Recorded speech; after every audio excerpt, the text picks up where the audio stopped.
In 1629, a German noblewoman named Anna Schwarz sits screaming in a torchlit chamber beneath Bamberg Castle. A wooden wedge, just 8 inches wide, is slowly splitting her body in half from below. But here's what makes your stomach turn. The executioner is taking notes, timing her, recording her survival duration like a scientist conducting an experiment. This device was called the Spanish donkey, and what I'm about to reveal will shatter everything you think you know about medieval justice. Because this wasn't about punishment, it was about profit. And the truth behind who ordered these executions and why has been deliberately hidden by historians for over 300 years. By the end of this video, you'll discover 3 things that will keep you awake tonight. First, why executioners called this device merciful compared to burning at the stake. Second, the Spanish queen who ordered it used on her own noblewomen and the financial scheme behind every sentence. And third, why this torture was engineered specifically for women's anatomy and the horrifying medical precision that went into its design. If you're fascinated by history's darkest secrets, hit that subscribe button right now, because what I'm about to expose gets more disturbing with every minute. And trust me, you'll want to see the document I reveal at the 8-minute mark that even academic historians tried to suppress. Let's descend into the nightmare. Picture Europe between 1400 and 1700. The Inquisition is in full swing, but here's what they don't teach you in history class. This wasn't religious zealotry gone wrong. This was systematic, calculated, and incredibly profitable. The Spanish donkey emerged during Spain's Inquisition in the late 15th century, then spread like a plague across Germany, France, and the Low Countries. Official church records claim it was reserved for 3 crimes: heresy, adultery, and witchcraft. That's the sanitized version you'll find in textbooks. But imagine you're a wealthy widow in 1620s Bavaria. You own land, you have gold. You refuse a marriage proposal from a church official's nephew. Within a week, 3 witnesses, who you've never met, testify that they saw you dancing with demons at midnight. You're arrested, your property is immediately held by the church, and you're sentenced to the Spanish donkey. Here's what nobody tells you: the wooden construction wasn't primitive, it was deliberate engineering genius. Metal would be too smooth, too quick. Wood splinters, wood tears. Wood can be carved with ridges that maximize tissue damage while avoiding major arteries. The device stood roughly 7 feet tall, shaped like a large sawhorse, but instead of a flat top beam, there was a single sharp wooden wedge angled at exactly 45 degrees. The victim was stripped naked, hoisted above it, then slowly lowered until the wedge penetrated the perineum, the area between the genitals and anus. But that was just the beginning, because what I'm about to reveal isn't just about physical torture. It's about a system that weaponized pain for profit, that turned execution into entertainment, and that destroyed thousands of women whose only crime was having something that powerful men wanted. Don't click away yet, because the engineering behind this device is where the true horror begins. You need to understand something crucial. The Spanish donkey was designed by people who understood human anatomy better than most doctors of the era, and that knowledge made them monsters. In 1577, a Spanish Inquisition torturer named Pedro Ruiz compiled an instruction manual, yes, an actual manual, titled Métodos Precisos de Interrogación. This document wasn't discovered until 1889, hidden in Vatican archives, and even then, most of its contents weren't translated into English until 1994. Here's what it describes. The wedge angle must be 45 degrees, not 40, not 50, exactly 45. Why? Because at 45 degrees, the wedge splits through soft tissue and muscle, but deflects around the pelvic bone structure. A sharper angle would penetrate too quickly. A wider angle wouldn't penetrate deep enough. But here's where it gets absolutely diabolical. The wood was deliberately left rough. Splinters would break off inside the body cavity as the victim's weight pressed down. These splinters, some as long as 3 inches, would pierce internal tissue, causing excruciating pain, but they were thin enough that they sealed small blood vessels as they penetrated. This meant victims wouldn't bleed out quickly. The torture could last for hours, sometimes days. Ruiz's manual includes detailed notes on weight distribution. A woman weighing 120 pounds would naturally settle at a certain depth within 30 minutes. To accelerate the process, executioners would add weights to the victim's ankles, but never more than 40 pounds, because that would cause fatal internal hemorrhaging too quickly. The goal wasn't death, the goal was confession, and after confession, the goal became spectacle. Imagine being in that torture chamber. You feel every splinter catching, every muscle tearing. You try to lift yourself with your arms, but your wrists are bound behind your back. You try to redistribute your weight, but the wedge is exactly wide enough that any movement drives it deeper into your body. The average survival time, 4 to 6 hours. And here's the detail that should make your blood run cold. Ruiz's manual includes a chapter titled Signs of False Confession. It instructs executioners on how to determine if the victim is lying just to stop the pain, and if so, to continue the torture until a true confession is obtained. But the real horror wasn't the device itself. It wasn't even the sadistic precision of its engineering. The real horror was who decided which women ended up on the Spanish donkey and why their names appeared on church execution lists. That's what I'm about to expose next. Because when historians examined trial records from the 1600s, they discovered a pattern so obvious, so deliberate, that it reveals the Spanish donkey wasn't about justice at all. It was about the greatest property theft scheme in European history. Pause for a moment. This next part requires you to abandon everything you think you know about witch trials and religious persecution. In 1998, historian Dr. Friedrich Merzbacher analyzed 847 execution records from Bamberg and Würzburg between 1627 and 1632, just 5 years. He cross-referenced the victims' names with property records, tax documents, and inheritance claims. What he discovered made him physically ill. 87% of Spanish donkey victims were women who owned property, not women accused of property crimes. Women who owned land, businesses, or held significant assets. Let me paint you a picture of how this actually worked. Meet Margaretha Herber. She owned 3 acres of farmland outside Bamberg and a successful textile workshop. In 1628, she's accused of witchcraft by her late husband's brother, the same brother who had tried to buy her land at half value 2 months earlier. The trial lasts 1 day. 3 witnesses testify. 2 are local drunks who are paid in wine.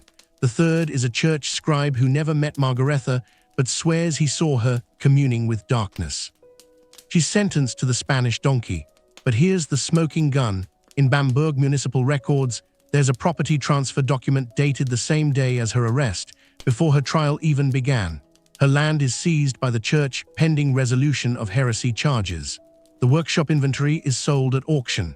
The proceeds go to the court. Margaretha survives 4 hours on the donkey before confessing to every accusation. She's then burned at the stake. The property transfer becomes permanent. Her late husband's brother purchases the land from the church at the original half-value price he'd offered. And this wasn't an isolated case.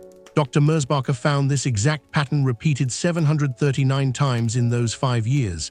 Same structure, same financial beneficiaries, same execution method, but one woman broke the pattern. Her name was Katharina Henot. She was the wealthiest woman in Cologne, owning 4 businesses and 2 manor houses. In 1627, she's accused of witchcraft. She survives 6 hours on the Spanish donkey without confessing. She's removed from the device, still alive, and returned to her cell. Why? Because her adult son was a prominent lawyer who threatened to sue the church in civil court, which would require opening all financial records to public scrutiny. Katharina lived. Her property was returned, and she spent the next 3 years documenting every Spanish donkey execution in Cologne, creating a ledger that matched victim names with property seizures. That ledger still exists in Cologne city archives. And what it reveals about the medical precision used to prolong suffering will make your skin crawl, because the executioners weren't working alone. They were working with physicians. Doctors who took oaths to heal were instead calculating exactly how much trauma a human body could endure before dying. Welcome to the science of suffering. Imagine you're a doctor in 1630. You've studied anatomy, you've taken an oath to preserve life, and then the church offers you double your annual salary to attend executions and take notes. What would you do? In 1689, a physician named Dr. Johann Schultheiss published a medical text titled Observations Anatomicae, supposedly about surgical procedures. But hidden in Appendix 7, there are 23 pages describing Spanish donkey executions with clinical precision. This section wasn't translated into English until 2003. When it was, forensic pathologists were horrified. Here's what Schultheiss documented. The human body has a survival mechanism when impaled from below. Muscles contract around the penetration point, creating pressure that slows bleeding. The wooden wedge exploits this by being wide enough that muscle contraction actually increases downward pressure, forcing the victim's weight to drive the wedge deeper. But executioners discovered that if a victim was on the donkey for more than 2 hours, muscle fatigue would cause sudden descent, which could sever the femoral artery and cause death within minutes. This was considered waste of the spectacle. So they developed a weight protocol. After 90 minutes, they'd add a 10-pound weight to each ankle. This prevented sudden muscle failure while maintaining constant downward pressure. The victim's descent became gradual, predictable, prolonged. Schultheiss notes that with proper weight calibration, they could extend survival time to an average of 8 hours. The longest recorded survival, 17 hours and 43 minutes. He documents this with almost proud precision, but here's the detail that should haunt you. Schultheiss describes anatomical observations that could only have been made during active torture. He notes the angle at which the wedge separates the pelvic floor muscles. He describes the sequential failure of tissue layers as weight increases. He sketches the position of internal organs being displaced. This wasn't post-mortem examination. He was watching women die and taking notes like he was studying plant specimens. The German Medical Board revoked his license in 1691, not for attending executions, but for publishing details that revealed church methods. 23 other physicians were named in subsequent investigations. Only one was prosecuted. But in 1689, something unprecedented happened. An executioner, a man who had personally operated the Spanish donkey for 18 years, broke his oath of silence. He walked into a monastery, demanded sanctuary, and handed the abbot a diary containing 847 entries. Each entry detailed an execution, the victim's name, the survival time, and the church officials who attended. But that's not why this diary changed history. It changed history because of what else the executioner recorded, something so shocking that when the diary was published, it triggered riots across Bavaria and forced the Pope himself to intervene. Don't click away now. Because what I'm about to reveal will make you question every institution of power that's ever existed.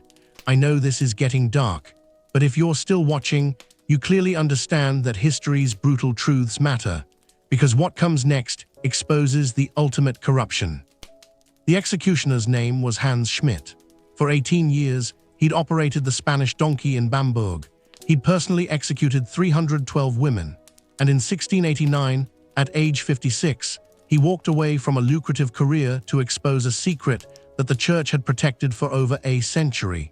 His diary, now preserved in Munich's Bavarian State Library, contains entries like this. 17 June 1683. Victim, Elsa Hoffmann, age 44. Crime, witchcraft. Survival time, 5 hours 22 minutes. Weight added, 35 pounds. Church officials present, Bishop Ferner, Canon Flade, Canon Neudecker. Wager placed, 50 guilders. Winner, Canon Flade, closest estimate 5 hours 30 minutes. Read that again. Wager placed. Church officials were betting on how long women would survive. They turned executions into gambling entertainment. They'd place bets before the torture began, estimating survival times, and the winner would collect the pot. Schmidt's diary documents 183 separate instances of betting between 1671 and 1688. The total amount wagered, over 12,000 guilders, equivalent to roughly $2-3 million today. But here's what makes this absolutely unforgivable. Schmidt's diary reveals that church officials would sometimes request adjustments during executions to influence their bets. If a bishop had wagered the victim would survive 7 hours, but she was failing at 6 hours, they'd order weight removed to prolong survival. If someone bet on a shorter time, they'd add weight to accelerate death. They were manipulating torture to win gambling debts. When Schmidt's diary was published in 1690, riots erupted across Bavaria. Churches were vandalized. 3 bishops fled to France.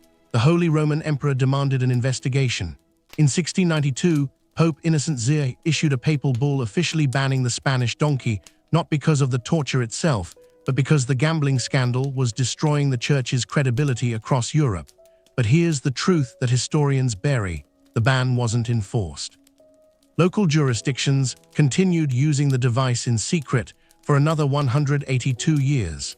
The last officially documented Spanish donkey execution occurred in 1874 in a rural Spanish village. By then, it had been illegal for 182 years, but it was still happening.